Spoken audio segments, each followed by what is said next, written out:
One of the favorites I had was a photograph of this person looting at this T-Mobile store. There's graffiti written across the window that says George Floyd. And going into that night, I wasn't planning on covering the protests. I knew I was going to be probably working the next day, trying to pace myself, take a day off. But naturally, I was still checking Twitter and kind of got news FOMO. 30 minutes before midnight, I decided to go and drive down to Black Lives Matter Plaza and see what was happening. And so by the time I got down there, a lot of activity had died down.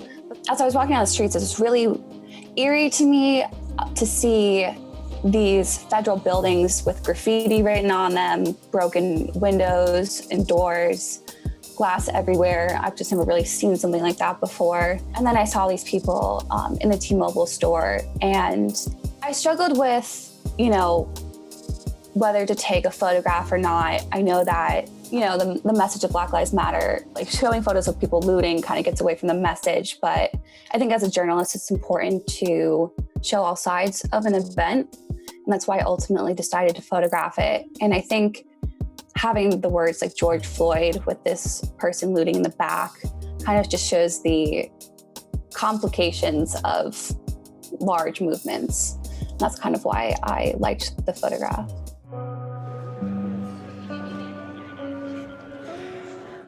That was at the RNC, which is a real little room. And I was there about a week before for McEnany, and I kind of got stuck in the back. And I'm like, all right, I'm not doing that again. All right, I'm getting there like an hour early and do what like the wire guys do and women, and just get right up front and park themselves right in front of the microphone.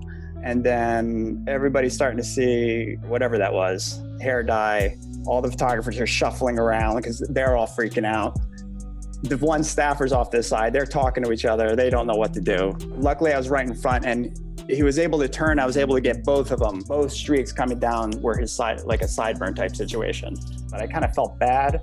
That was in the Capitol building, 9/11. I know what Rudy meant to the country back then.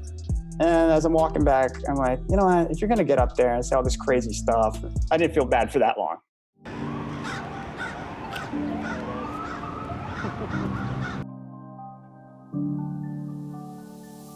The photo I picked was from the memorial service for John Lewis, who passed away this summer. It's not necessarily my favorite photo, but it illustrates so much of what happened this year.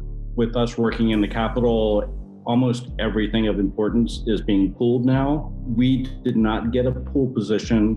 We haven't been able to just wander into a big hearing and take pictures and wander out. We needed to keep social distance as much as possible and not have crowds of reporters and photographers around lawmakers. We fanned out across the city, and I went to the line of people waiting to go see the casket. The woman's holding a Black Lives Matter sign. It's got a picture of John Lewis in the background. It just brought in the pandemic because there's nobody around. She's wearing a face mask. And it just illustrated how we had to adjust the way we work to still tell the story, but in a different way.